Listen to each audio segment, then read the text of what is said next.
ಈಶ್ವರ್ ಖಂಡ್ರೆ ಅವರನ್ನು ಉಪಮುಖ್ಯಮಂತ್ರಿಯಾಗಿ ಘೋಷಿಸಲಿ ಹುಲ್ಸೂರು ಶ್ರೀಗಳ ಆಗ್ರಹ. ಅರಣ್ಯ ಸಚಿವರಾದ ಈಶ್ವರ್ ಖಂಡ್ರೆ ಅವರನ್ನು ರಾಜ್ಯದ ನೂತನ ಸಚಿವ ಸಂಪುಟದಲ್ಲಿ ಉಪಮುಖ್ಯಮಂತ್ರಿಯಾಗಿ ಘೋಷಣೆ ಮಾಡಬೇಕು ಎಂದು ಹುಲ್ಸೂರಿನ ಪೂಜ್ಯ ಡಾಕ್ಟರ್ ಶಿವಾನಂದ ಮಹಾಸ್ವಾಮಿಗಳು ಆಗ್ರಹಿಸಿದ್ದಾರೆ. ಹುಲ್ಸೂರು ಪಟ್ಟಣದಲ್ಲಿ ಶುಕ್ರವಾರ ಸುದ್ದಿಗಾರರೊಂದಿಗೆ ಮಾತನಾಡಿದ ಅವರು, ನಿನ್ನೆ ರಾಜೀನಾಮೆ ನೀಡಿದ ಮುಖ್ಯಮಂತ್ರಿ ಸಿದ್ದರಾಮಯ್ಯ ಅವರ ಸಚಿವ ಸಂಪುಟದಲ್ಲಿ ಅರಣ್ಯ, ಪರಿಸರ ಹಾಗೂ ಜೀವಶಾಸ್ತ್ರ ಸಚಿವರಾಗಿ ಈಶ್ವರ್ ಖಂಡ್ರೆ ಅವರು ಸಮರ್ಪಕವಾಗಿ ಕಾರ್ಯನಿರ್ವಹಿಸಿ ರಾಜ್ಯದ ಅಭಿವೃದ್ಧಿ ಕೊಡುಗೆ ನೀಡಿದ್ದಾರೆ. ಆಡಳಿತ ಅನುಭವ, ಸಂಘಟನಾ ಶಕ್ತಿ ಹಾಗೂ ಜನಪರ ಕಾಳಜಿಯಿಂದ ಅವರು ರಾಜ್ಯದ ಜನಮನ ಗೆದ್ದಿದ್ದಾರೆ ಎಂದು ಮೆಚ್ಚುಗೆ ವ್ಯಕ್ತಪಡಿಸಿದರು. ಕಲ್ಯಾಣ ಕರ್ನಾಟಕ ಭಾಗದ ಅಭಿವೃದ್ಧಿಗೆ ಪ್ರಾಮುಖ್ಯತೆ ನೀಡಬೇಕಾದರೆ ಈ ಭಾಗದ ಪ್ರಭಾವಿ ನಾಯಕರಾದ ಈಶ್ವರ್ ಖಂಡ್ರೆ ಅವರಿಗೆ ಉಪಮುಖ್ಯಮಂತ್ರಿ ಸ್ಥಾನ ನೀಡುವುದು ಅಗತ್ಯವಾಗಿದೆ. ಇದರಿಂದ ಪ್ರದೇಶದ ಜನರಿಗೆ ಇನ್ನಷ್ಟು ಅಭಿವೃದ್ಧಿ ಕಾರ್ಯಗಳು ದೊರೆಯಲಿದ್ದು ಸರ್ಕಾರದ ಮೇಲೆ ಜನರ ವಿಶ್ವಾಸ ಮತ್ತಷ್ಟು ಹೆಚ್ಚಾಗುತ್ತದೆ ಎಂದು ಅಭಿಪ್ರಾಯಪಟ್ಟರು. ಖಂಡ್ರೆ ಅವರಿಗೆ ಉಪಮುಖ್ಯಮಂತ್ರಿ ಸ್ಥಾನ ನೀಡುವುದರಿಂದ ಒಂದು ಸಮುದಾಯದ ಸಂಪೂರ್ಣ ಬೆಂಬಲ ಸರ್ಕಾರಕ್ಕೆ ದೊರೆಯುವುದರ ಜೊತೆಗೆ ಕಲ್ಯಾಣ ಕರ್ನಾಟಕ ಭಾಗದ ನೀರಾವರಿ, ರಸ್ತೆ, ಶಿಕ್ಷಣ ಹಾಗೂ ಕೈಗಾರಿಕಾ ಅಭಿವೃದ್ಧಿಗೆ ಹೆಚ್ಚಿನ ಉತ್ತೇಜನ ಸಿಗಲಿದೆ ಎಂದರು. ಕಾಂಗ್ರೆಸ್ ಹೈಕಮಾಂಡ್ ಹಾಗೂ ರಾಜ್ಯದ ಹಿರಿಯ ನಾಯಕರು ಈ ಭಾಗದ ಜನರ ಆಶಯವನ್ನು ಗೌರವಿಸಿ ಮುಂದಿನ ಸಚಿವ ಸಂಪುಟ ವಿಸ್ತರಣೆಯಲ್ಲಿ ಖಂಡ್ರೆ ಅವರನ್ನು ಉಪಮುಖ್ಯಮಂತ್ರಿ ಸ್ಥಾನಕ್ಕೆ ಪರಿಗಣಿಸಬೇಕೆಂದು ಹುಲ್ಸೂರು ಶ್ರೀಗಳು ಮನವಿ ಮಾಡಿದರು.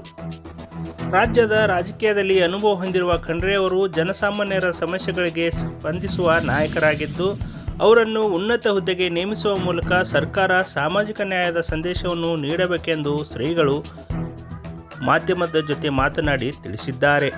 ಈಗಾಗಲೇ ಸನ್ಮಾನ್ಯ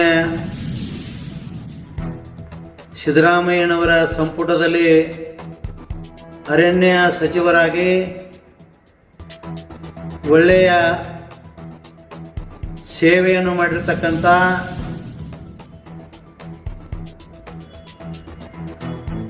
ಈಶ್ವರ್ ಬಿ ಖಂಡ್ರೆ ಅವರು ಅರಣ್ಯ ಮಂತ್ರಿಗಳಾಗಿ ಕರ್ನಾಟಕದ ಕೀರ್ತಿಯನ್ನು ಹೆಚ್ಚಿಸಿದ್ದಾರೆ. ಅದಕ್ಕಾಗಿ ಕಲ್ಯಾಣ ಕರ್ನಾಟಕ ಅಭಿವೃದ್ಧಿಯಾಗಬೇಕಾದರೆ ಮತ್ತೊಮ್ಮೆ ಸನ್ಮಾನ್ಯ ಈಶ್ವರ್ ಖಂಡ್ರೆ ಅವರಿಗೆ ಉಪಮುಖ್ಯಮಂತ್ರಿಗಳನ್ನು ಅವಶ್ಯವಾಗಿ ಮಾಡಬೇಕು. ಉಪಮುಖ್ಯಮಂತ್ರಿಗಳು ಮಾಡುವುದರಿಂದ ಒಂದು ಸಮಾಜದ ಸಂಪೂರ್ಣವಾದಂಥ ಬೆಂಬಲ ನಿಮ್ಮ ಸರ್ಕಾರಕ್ಕೆ ಇರುತ್ತದೆ. ಅದರ ಜೊತೆಯಲ್ಲಿ ಕಲ್ಯಾಣ ಅಭಿವೃದ್ಧಿಯು ಸಾಕಷ್ಟು ವೇಗದಿಂದ ನಡೀಲಿಕ್ಕೆ ಅನುಕೂಲವಾಗುತ್ತದೆ. ಅದಕ್ಕಾಗಿ ಹೈಕಮಾಂಡದವರಿಗೂ ಮತ್ತು ಕರ್ನಾಟಕದ ಕಾಂಗ್ರೆಸ್ಸಿನ ಎಲ್ಲ ಮುತ್ಸದ್ದಿಯ ನಾಯಕರಿಗೂ, ಆಮೇಲೆ ನೂತನವಾಗಿ ಮುಖ್ಯಮಂತ್ರಿಗಳಾಗ್ತಕ್ಕಂಥ ಮುಖ್ಯಮಂತ್ರಿಗಳಲ್ಲಿ ಕೂಡ ನಾನು ವಿನಂತಿಯನ್ನು ಮಾಡ್ಕೊಳ್ತೇನೆ. ಅವಶ್ಯವಾಗಿ ನೀವು ಸನ್ಮಾನ್ಯ ಈಶ್ವರ್ ಖಂಡ್ರೆ ಅವರಿಗೆ ಉಪಮುಖ್ಯಮಂತ್ರಿಗಳಾಗಿ ಮಾಡಬೇಕಾಗಿ ನನ್ನ ಕಳಕಳಿಯ ವಿನಂತಿ ಮತ್ತು ಈ ಭಾಗದ ಜನತೆಯ ಆಗ್ರಹ ಕೂಡ ಆಗಿದೆ. ಅದಕ್ಕಾಗಿ ನಮ್ಮ ಭಾಗದ ಜನತೆಯ ಆಶೆಯನ್ನು ನೀವು ಈಡೇರಿಸಬೇಕಾಗಿ ತಮ್ಮೆಲ್ಲರಲ್ಲಿ ಕಳಕಳಿಯ ವಿನಂತಿ.